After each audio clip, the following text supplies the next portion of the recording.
Personality disorder. अगर हम बात करें पर्सनैलिटी डिसऑर्डर की, तो there are total 10 type of personality disorder.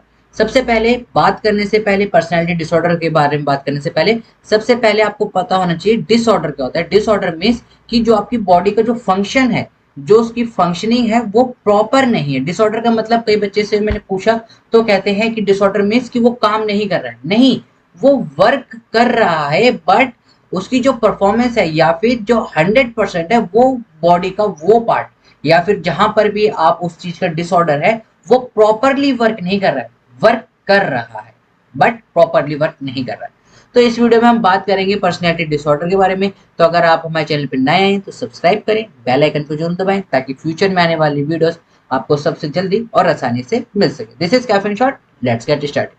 So, a personality disorder is a way of the thinking, feeling, and behaving that deviates from the expectation of the culture and the society, are pervasive, inflexible, and stable over time, and lead to the distress or the problem. देखिए, वो सारी चीजें, if I am से यहाँ पर हमने बात करी है थिंकिंग की, तो अगर मैं बात करता हूँ यहाँ पर पॉजिटिव वे में, तो जो क्रिएटिव पीपल होते हैं, they are oftenly treat as the mentally disable person. By, क्योंकि बिकॉज उनकी जो थिंकिंग होती है वो बहुत ज्यादा डिफर होती है। तो जस्ट बिकॉज आपकी थिंकिंग डिफरेंट है डज नॉट मीन कि आप मेंटली डिसऑर्डर में हो गए हो, राइट। काफी सारी चीजें होती हैं वो आपको टैली करनी पड़ती हैं। There are some rules, some negotiation, some forms जो कि आपको मिलने चाहिए पर्टिकुलर लेवल पर, राइट। तो पर्सनैलिटी डिसऑर्डर क्या होती है कि किस तरीके से आप सोच रहे हैं, क्या फील कर रहे हो, किस तरीके से आप बिहेव कर रहे हो, जो कि क्या हो रहा है, जो एक्सपेक्टेशन है, जो कल्चर ने आपने एक्सपेक्टेशन कर रखी है, उससे आप क्या कर रहे हो, डेविएट कर रहे हो। आपका बिहेवियर क्या हो रहा है, डेविएट हो रहा है as compare to the normal behaviour, right. जैसे कि आप किसी भी चीज में ले लीजिए, जैसे कि we believe that a woman should not laugh loudly in public places. एक वुमेन को बहुत ज्यादा जोर से या फिर बहुत ज्यादा लाउडली लाफ नहीं करना चाहिए पब्लिक प्लेसेस पर, राइट। तो आपने बहुत रेयर चांस देखा होगा कि एक वुमेन है जो कि बहुत जोर जोर से हंस रही है, राइट। तो इस तरीके की आप इसे मेंटल डिसऑर्डर नहीं कह दोगे ऑल्सो, राइट। बट मैंने आपको बहुत लेमन टर्म में एग्जाम्पल है, they are many common example that you will see that कि जो आपका जो बिहेवियर है उससे वो नॉर्मली डेविएट कर रहा है। जैसे कि अगर मैं इसका और आपको एग्जाम्पल दूं, तो आपने कुछ लोग देखे होंगे जो कि ब्रेड पे आयोडेक्स लगा के खाते हैं, राइट। तो वो क्या होते हैं, कहीं ना कहीं वो अल्कोहल सिनेजाइज करना चाहते हैं, तो उसके लिए these are the type to get alcohol in their mind, और जैसे कि एडिक्शन में ये चीजें काम करती हैं, राइट। तो आपने देखी होंगी, जैसे आप फर्दर पढ़ते चलोगे आपको समझ में आ जाएगा। तो थिंकिंग, फीलिंग और बिहेविंग जो कि आपकी नॉर्मल बिहेवियर से क्या हो रही हो, डेविएट हो रही हो, और जो कि इनफ्लेक्सिबल है, मीन्स की जो सोसाइटी है उसके लिए ये चीजें जो है फ्लेक्सिबल नहीं है, राइट। और बहुत लंबे टाइम तक आप वो बिहेवियर को क्या करे जा रहे हो, करे जा रहे हो, रिपीट करे जा रहे हो, जिससे कि आपको स्ट्रेस हो रही है या सोसाइटी को स्ट्रेस हो रहा है या फिर इशू आ रहे हैं। That is commonly known as the mental disorder. बात करें अगर हम पर्सनैलिटी डिसऑर्डर की, तो इनमें से at least two of this area, कम से कम कितने एरिया होने चाहिए, दो होने एरिया चाहिए, right. They are the 4 point, in 4 points में से at least 2 point need to be necessary.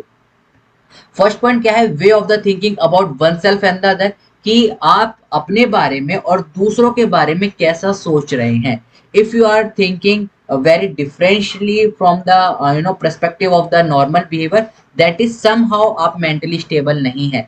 आप कैसे respond कर रहे हैं इमोशनली। अब आप सपोज करिए आपकी एज है अराउंड 17, और आप हर बात बात पे, छोटी सी बात पर क्या करने लग जाते हो, क्राई करने लग जाते हो, या फिर आप इमोशनल ज्यादा हो जाते हो पिक्चर देखते वक्त, किसी ने कुछ कहा और आप रोने लगे।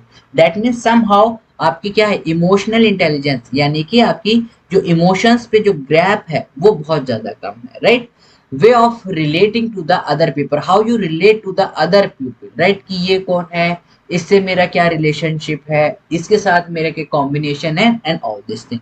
Way of controlling one behaviour, कि आप अपने बिहेवियर को कैसे कंट्रोल कर रहे हैं, कैसे मीन्स इन द सेंस कि how you are behaving in a public area, how you are behaving in the social area.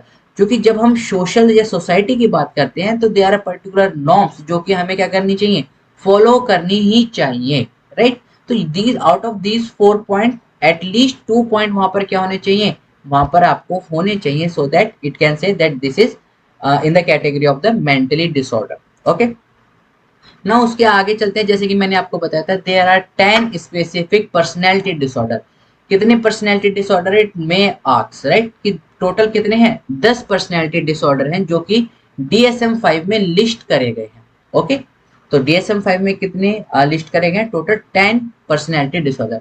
Type of the personality disorder are group into the 3 cluster. और ये जो total 10 personality disorder हैं ये 3 clusters में divide करे गए हैं base upon the their characteristic and the symptom. उनके करेक्टरिस्टिक्स और सिम्टम्स के बेसिस पर ये कितनी कैटेगरी में डिवाइड करे गए हैं, 3 कैटेगरी में डिवाइड करे हैं। आइए वो भी देख लेते हैं।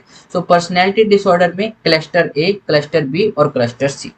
जब हम बात करते हैं क्लस्टर ए की, तो इनका बिहेवियर कैसे रहता है, ऑड एंड द इसेंट्रिक, यानी कि बहुत ज्यादा ऑड बिहेवियर रहता है और इसेंट्रिक बिहेवियर, पागलपन एक तरीके से इनके बिहेवियर में आपको दिखेगा। जब हम बात करते हैं क्लस्टर बी की, तो आपको इनके बिहेवियर में कैसा दिखेगा, ड्रामेटिक, बहुत ज्यादा ड्रामा, जैसे हम कहते हैं ड्रामा क्वीन है, राइट, तो ड्रामेटिक मिलेगा, इमोशनल ज्यादा मिलेगा, इरेटिक बिहेवियर, एकदम अचानक से कभी ऐसा है तो दूसरा चिड़चिड़ा, एकदम से फ्रस्ट्रेटेड हो जाना, एकदम से हैप्पी हो जाना, इरेटिक बिहेवियर।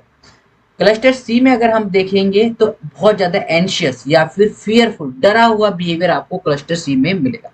क्लस्टर ए में कौन कौन से अब आपके आते हैं ये भी आप देख लेते हैं। ये आपको टेलीग्राम चैनल पर आपको ये सारी PDF मिल जाएगी, वहां से आप इसे डाउनलोड कर सकते हैं, आपकी हेल्प हो जाएगी काफी ज्यादा।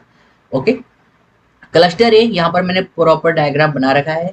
वीडियो में आगे बढ़ने से पहले अगर आपको वीडियो पसंद आई है, because it take times to to summarize this thing और to make this kind of chart, तो प्लीज सब्सक्राइब करें। अगर किसी भी तरह से आपको वीडियो हेल्पफुल लगती है या चैनल आपको हेल्पफुल लग रहा है तो सब्सक्राइब करें और बेल आइकन को जरूर दबाएं। ओके, अपने दोस्तों के साथ भी शेयर करें। क्लस्टर ए की अगर हम बात करें तो सबसे पहले उसके अंदर आता है आपका पैरानॉइड डिसऑर्डर। पैरानॉइड डिसऑर्डर में क्या क्या उसके सिम्टम्स होते हैं, मिसट्रस्ट एंड द सस्पिशन। वो हमेशा क्या रहेगा यार, इट में पॉसिबल क्या कि ये मेरे साथ चीट कर रहा है, इट में पॉसिबल यार ये डिसऑनेस्ट है। हमेशा जो पैरानॉइड पर्सनैलिटी होती है इनके बारे में और भी हम विविडली पढ़ेंगे। अभी फिलहाल यहाँ पर मैंने छोटे छोटे पॉइंट्स लिख रखे ताकि आपको याद रहे। These are the 4 point. उनके अंदर क्या रहेगा, हमेशा मिसट्रस्ट रहेगा और हमेशा सस्पिशियस रहेंगे, राइट। सस्पिशियस, कोल्ड एंड ह्यूमरलेस, बहुत ज्यादा सस्पिशियस रहेंगे, जैसे कि मैंने आपको बताया। कोल्ड रहेंगे, दैट मीन्स कोई ज्यादा इमोशनल लेस रहेंगे, कुछ ज्यादा इमोशन, ना ही उनके चेहरे पर आपको खुशी दिखेगी ना ही दुख दिखेगा, राइट। ह्यूमरलेस भी रहेंगे, यानी कि मजाक ज्यादा नहीं करेंगे। ओके, तो पैरानॉइड आपका आता है क्लस्टर ए में। और कौन कौन से आते हैं आपके, शिजॉइड आते हैं। Schizoid means detach from the social relationship, यानी कि बिल्कुल अपने आप को डिटैच कर लेना सोशल रिलेशनशिप में। सोशल रिलेशनशिप मीन्स कि पेरेंट्स कौन है, मदर कौन है, राइट, फैमिली क्या है, फ्रेंड्स क्या है, इन सब से डिटैच कर लेना, यानी कि अलोन रहना। बहुत ही कम फ्रेंड होंगे, लोनर रहेंगे जैसे कि मैंने बताया। और इनडिफरेंट टू प्रेज, किसी को प्रेज नहीं करेंगे कि आपने ये अच्छा काम करा है, राइट। इसके बारे में हम मैंने आपको बताया, these are the core point, right. We will discuss very explained way after few time or after some videos. Okay, schizoid personality के बारे में मैंने आपको बताया। तीसरी आपकी यहाँ पर आती है शिजोटिप, राइट। शिजोटिप्टल में क्या रहता है, अब इसेंट्रिक आइडियाज एंड बिहेवियर, बहुत ज्यादा जो इनके आइडियाज क्या रहेंगे, बिल्कुल इसेंट्रिक रहेंगे, जैसे कि यार चलें पैसे कम पड़ रहे हैं बैंक लूट के आते हैं, राइट। तो इससे क्या होता है, बिल्कुल इसेंट्रिक आइडिया जो आपको लगेंगे यार ये तो पागलपन जैसी वाली बात कर रहा है, right. Lack of the capacity, और इन पे क्या जो कैपेसिटी भी होगी वो बहुत ज्यादा कम रहती है, किसके लिए, क्लोज रिलेशनशिप के लिए। जो क्लोज रिलेशनशिप होते हैं ना, जैसे कि to maintain a relationship for a longer duration of time, कि हाँ भाई ठीक है कोई रिलेशनशिप में हम जा रहे हैं तो एटलीस्ट उसे 1 साल तक या 2 साल तक हम इसको क्या करें, बाउंड रहें इसके साथ, तो बहुत ज्यादा कम रह पाते हैं रिलेशनशिप में।